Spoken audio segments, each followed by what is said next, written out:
Hello traders, welcome to another daily analysis for February 27. And first of all, apologize for a late video. I actually unfortunately caught a cold again, so if I wasn't able to do a video, I will still type sort of daily analysis to post on my website. So apologize for my voice. Let me pull out the weekly outlook first. I actually post this on my website already, but just let me quickly go over. So, as usual, I have weekly outlook for this week and a little bit recap for last week. So just to go over what had happened last week. Basically, last week was quite quiet, as mentioned. We do have two monetary minutes from RBA and FOMC. The both did not provide too much insight. Everything was pretty much the same, and the market was largely sentimentally driven by the political unstability, especially over the French election and Donald Trump.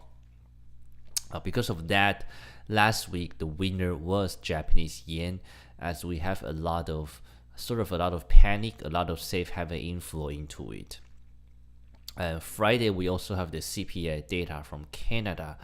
Was actually quite positive, and that gave Canadian dollar a very nice bullish picture right now, because right now you have a quite positive GDP, a very positive labor market, and now a very upbeat inflation. So really the three major fundamental data from Canada had been all very well. And crude oil inventory was less than expected, so that was another boost for oil market, hence another boost for Canadian dollar. However, the crude inventory has been built for the consecutive of 7 weeks, so it's not a good sign, of course. And as I mentioned, you do have these two equal power of OPEC members and shale oil producers in US. So we'll see eventually how that's gonna work out. So that was what happened last week. So our current view for the market right now, fundamentally for euro dollar, nothing really changed. We of course has a better fundamental data for this year. We have a better inflation, better employment. Even the GDP was not that bad, but the ECB is still very firm about their QE, and as long as the ECB is going to be firm about that part, we really don't see too much fundamental strength into euro dollar. Now, of course, the recent selling for euro largely came from the French elections. And over the weekend, we do have some positive news through that election. The central candidate had dropped out, and that really gave Macron a good boost. Hence diminished Le Pen. Of course, that is a positive sign, and we saw the bond yield basically drop a little bit. So previously, bond yield went higher because people were selling French bond. So the bond yield actually recovered a little bit, and we also saw a large recovery in euro. So just show you how vulnerable euro dollar is right now, really going around with the political sentiment. So that's pretty much what happened to euro, but we still remain a fundamental bearish, so that's why we're still going to short it and really have to ignore this sentimental driven. And the reason is because it's not predictable, it's not tradable for us. If we say, okay, we're going to trade in certain direction because of the pole, I think that's really hard to trade for me personally. So I tend to just, if I cannot have a clear picture of the sentiment, I tend to just ignore it and goes back to what the fundamentals is telling me. For US dollar, fundamentally, of course, still looking strong with all the positive data. And I have to keep mentioning that US dollar is the only currency that has any possibility for an interest rate hike in 2017. Not Aussie, not New Zealand, or not even Canadian dollar. So really, US dollar is the only currency that has this possibility, a very certainty of the rate hike. Of course, this alone put US in a very fundamental strength position. Sentimentally, of course, you always have this kind of sentiment from Donald Trump to push down the dollar. But right now, the sentiment from Federal Reserve members are all very positive, especially Chairman Yellen. They all give US dollar a good push. So this week we are going to have Donald Trump speaking in front of the Congress tomorrow, actually Tuesday, at 9 p.m. Eastern Standard Time. Now that is going to be a very good catalyst. People are expecting him to lay out the tax reform plan, and basically he already hinted that he's going to boost infrastructure and military spending. Now these two alone will be a very good boost for US dollar, but we will have to see exactly how the market react to his speeches. For for British pound is holding well, especially with a positive second estimate GDP last week. So fundamental part, it shows the resilience of economy of UK. I know a lot of negative predictions, such as high inflation is going to reduce the consumption. Those are certainly true, but unless we saw those things are largely in play, we will really just trade the fundamentals. However, as mentioned before, sentimental driven is going to be the main catalyst for British pound in March. The reason is because March is the month they are going to trigger the Article 50. And over the weekend, we already saw news saying that Scotland is seeking for a second independent referendum. Of course, that's a very, very negative news for British pound. We also have news that PM May, she is going to limit the freedom of EU citizens once she trigger Article 50. Now, in a legal perspective, it's actually illegal for her to do anything right after the triggering Article 50, because Article 50 is just a process of triggering the article. Everything has to take at least minimum 2 years to make it become law. So she really doesn't have any legality to limit EU citizens, but that could very well be her intention, of course. Nevertheless, those two pieces of news have become very negative sentiment for British pound, and we saw British pound drop largely over the weekend. Now, in our view, actually, it's still quite neutral for British pound. The reason is because, regardless of this sentimental play, as I mentioned, really hard to predict which way the sentiment is going. It's really much easier to go back to the fundamentals, because those are the fact. Now the fact remain is that the economic picture of British pound, of UK, is actually doing very well. So unless that aspect change, we will still maintain a neutral position. Neutral is because we have this large risk of triggering Article 50. We have this large risk of pre-exit, and that's why we don't want to jump into buying British pound. But understand that British pound always have an equal amount of buyer and seller. And if you trade the fundamental pictures, then it's actually not that negative in terms of the fundamental pictures. So for me, I personally think it's still a neutral currency. A neutral currency means you can buy against weaker currency, but you can still sell it against stronger currency. For Canadian dollar, fundamentally, again, looking very nice with three major data all being positive. This week, we will have the Bank of Canada rate decision.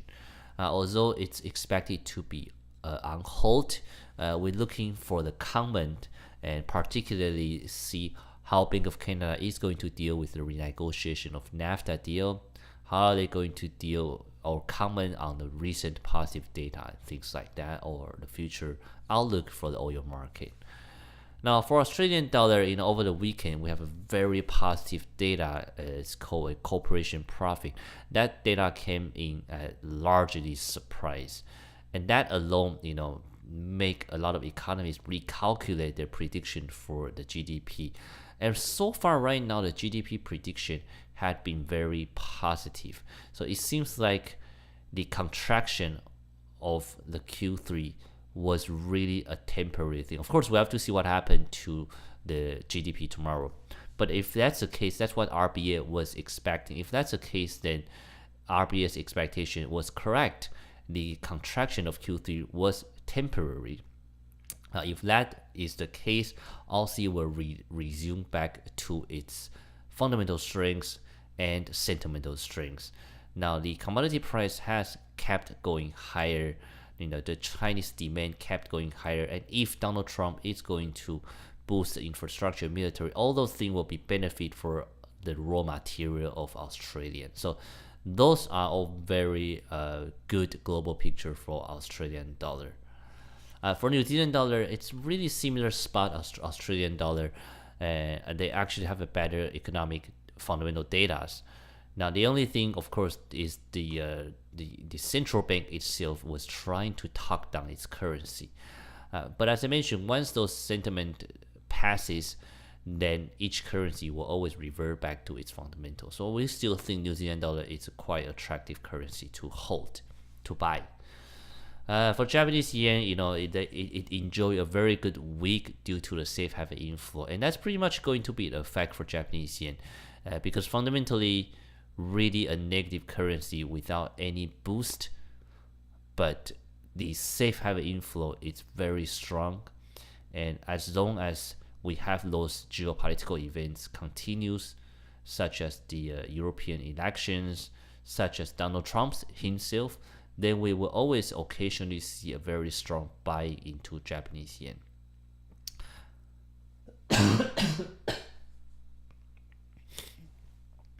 Apologize for that. Swiss franc, on the other hand, it's in the same spot as Japanese yen, but it's not as good as Japanese yen. And the reason is because Switzerland is geographically located within the Eurozone. And also, Euro is the biggest trading partner. So basically, they will be affected by the fate of Euro. Although they are not a European members, but they will definitely be affected. So whenever people have a very negative view toward Euro, that will of course affect Swiss franc. So normally, when people have negative view toward the market, money will goes into a safe haven currency such as Swiss franc. But because this case, the negative sentiment comes directly from Eurozone. So that's why Swiss franc will not be as attractive as Japanese yen if people want to buy in favor for the safe haven currency. So, and that's pretty much the current view. Really, lots going on. Lot of things going on this week. But as for now, I think my strong currencies are still Australian dollar, New Zealand dollar, and Canadian dollar. US dollar, it's a bit neutral. It's really depending on what happened to Donald Trump's speech this week. And the euro and British pound, I'm still staying out, same as Japanese yen and Swiss franc, as they are all fundamentally bearish. So this week, the tradable events for me are all here. Starting from Tuesday, the USD preliminary GDP, the British pound manufactured PMI, Bank of Canada rate decision, manufactured PMI of US. Thursday we have CAD GDP, and Friday we have service PMI, INCM non-manufacturing PMI, and yet Jenny Yellen speaks. But I guess the biggest event will be tomorrow's Tuesday. Donald Trump is due to speak in front of the Congress. That will really set up the direction for the week. And other than that, the Asian station you also have. I didn't write Asian station out because normally I don't trade those, but you will have the GDP from Australia coming out in Asian station. So that was the weekly outlook, which already posted on my website. February 27 today, Monday, very usual quiet session. Not much data coming up. Australian dollar, as mentioned, quite well supported. The only data came out, the durable goods order from US, and the result is durable goods was way better than expected, but the core durable goods was worse than expected and previous. So overall, it's kind of soft for the U.S. data. So U.S. But again, it did not really. We did see a lot of selling into U.S. dollar, but nothing to do with those data. It's really just people are kind of pricing out for a negative speech from Donald Trump. And the interesting thing is that U.S. dollar regained its strength during the New York session afternoon, and the reason is because Newswire saying that he is going to talk about infrastructure and military spending. And again, these two alone will be very positive for US dollar because it's just a lot of fiscal stimulus basically for infrastructure and military. So those are all very good signs for a very heated market. And Federal Reserve is due to raise interest rate ASAP if that happens. The pending home sale from US were also a big drop, but we couldn't really say it's negative or positive. The reason is because it could have two different explanations. It could be a higher mortgage rate that deferred buyers, but that could also be just a lack of inventory. So we don't really know why the pending home sale dropped so much. And we also have Fed member Kaplan spoke today. Basically, she had a very hawkish comment, but nothing was too different from his previous comment. He expects US GDP to have 2.25% growth this year, and the Federal Reserve should hike rate sooner rather than later. So the current view right now, really nothing changed really from our weekly outlook. Euro, of course, had a benefit from a little bit positive sentiment due to the French election, but still a fundamental weak currency. US dollar regained a lot of positive sentiment after the New York session, and we will have to see what happens tomorrow. Really, it's going to be a large movement, but really I don't know how the market is going to react to Donald Trump's speech. Of course, if he mentioned more things about infrastructure, military, and talking about the fine details, then that would be very positive for US dollar. However, if he failed to mention anything and just continue to give a lot of grand talk, then it's not going to be too benefit for US dollar. For British pound, Brexit uncertainty again, it's back on the game as the main catalyst, as we're approaching March. So we think because of that, it still remains a neutral to a little bit bearish, but just be aware that any large selling into British pound in March will pretty much have the same amount of recovery. And the reason is because we already saw how British pound always, gaining a lot of strength, and we already see how British pound react basically. Within a day, you can have a couple percentage of movement. So don't hold your trade too long for British pound. It's really best to trade it during an intraday perspective. Canadian dollar also don't really have much news today, but we do have another positive comment from OPEC Secretary General stating that all members have committed to output curb deal. Australian dollar really still very strong, and we have more and more prediction from the economist saying that tomorrow's GDP is going to be positive. So right now it seems like the GDP is going to be positive. That's more like a certainty. People just want to see exactly where that goes. But if the GDP is positive, then really that gives RBA a lot of boost because their prediction will be correct, and Australian dollar will have more room to grow. For New Zealand dollar, we do have a negative trade balance today from the Asian session. It was a large miss due to the import number increase. But other than that, it doesn't really have much news over New Zealand dollar. Japanese yen, we had a preliminary industrial production month to month failed to 6 months low. Now that indicates a worry sign for the sustaining recent economic growth of Japan. Retail sale year to year was much better than expected and previous. But overall, the Japanese economy is still on the tough recovery path and really very susceptible to any, volatilities.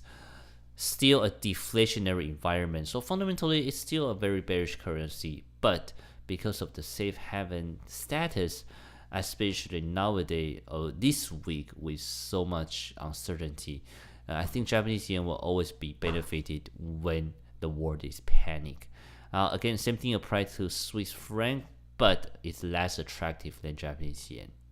So that's pretty much it for now. I don't really have much insight, but tomorrow, just remember Donald Trump is due to speak in front of the Congress, and that will be something very interesting to see. You don't really need to trade it, but that will be something interesting to see.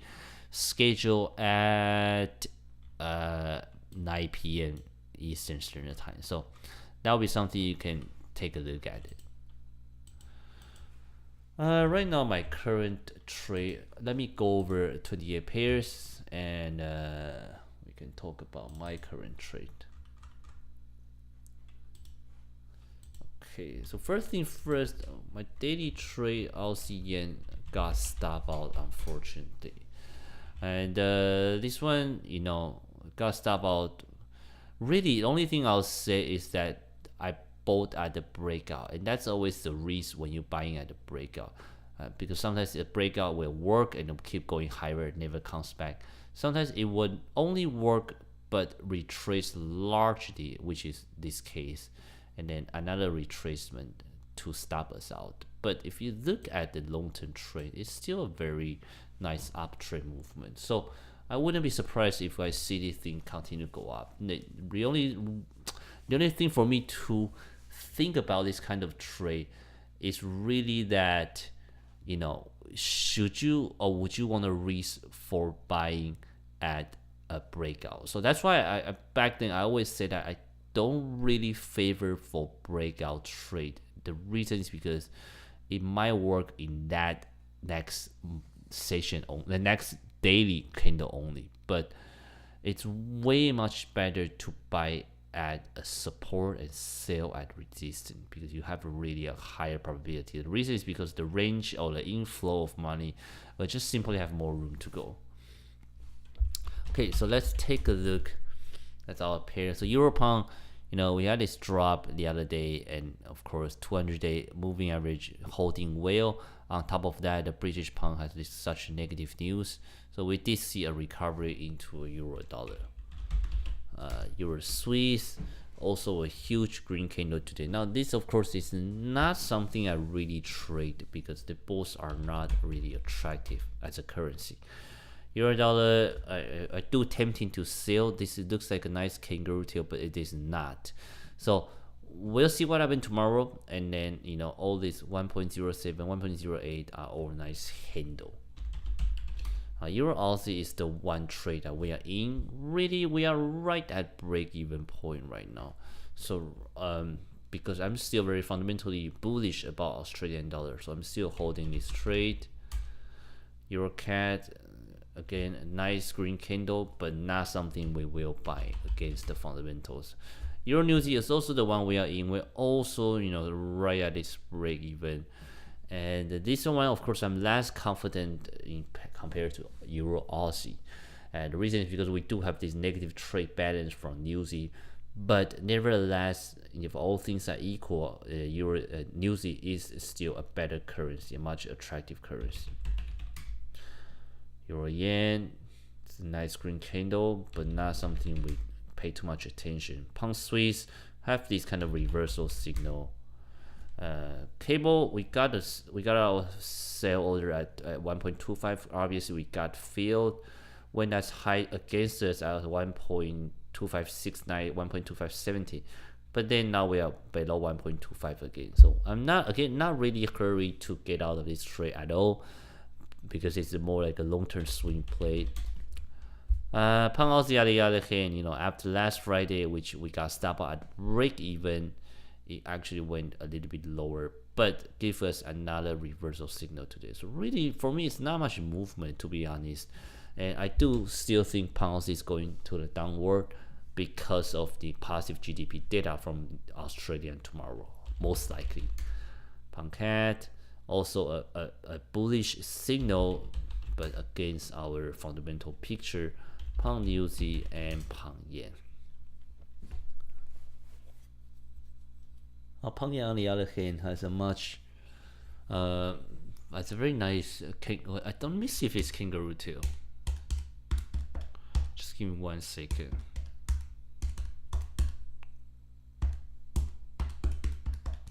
So 139.93 will be open. 139.93, 139.90. Okay, so it's not really a kangaroo tail. So it's not a valid candle for us. But nevertheless, I do think, of course, Japanese British pound has a better momentum or better fundamental strength than Japanese yen.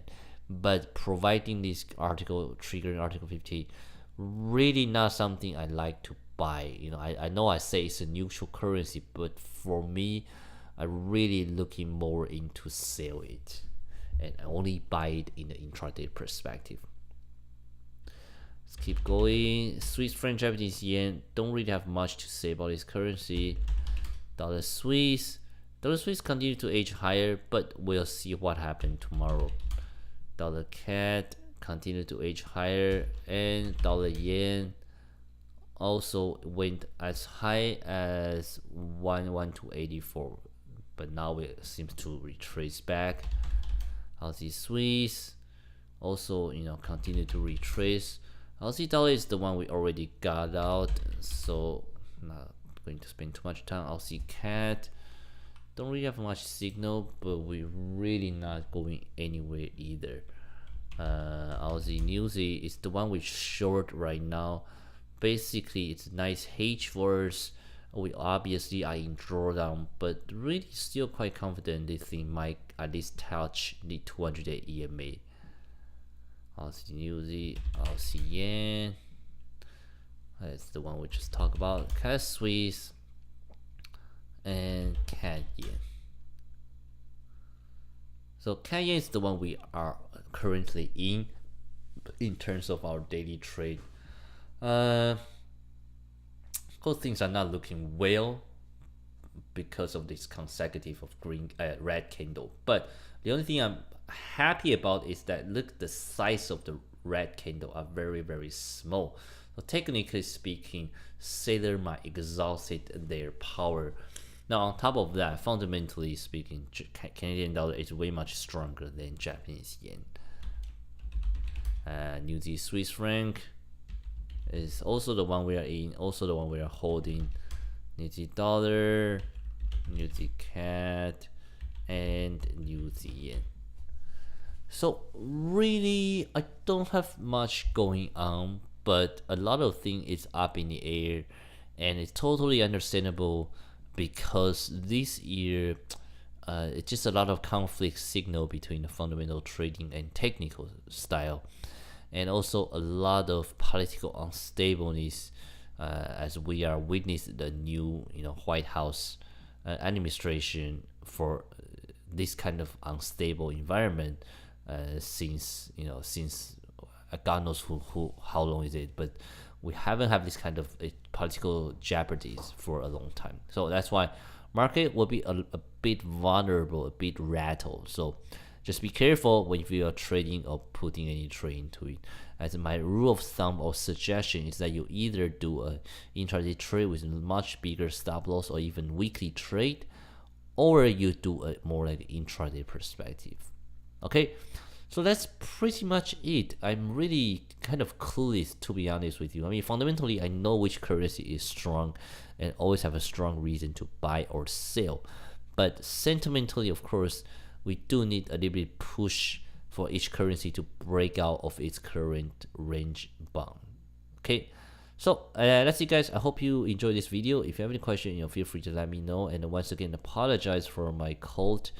And if you want to get instant update, really, I will always put a written format on my website.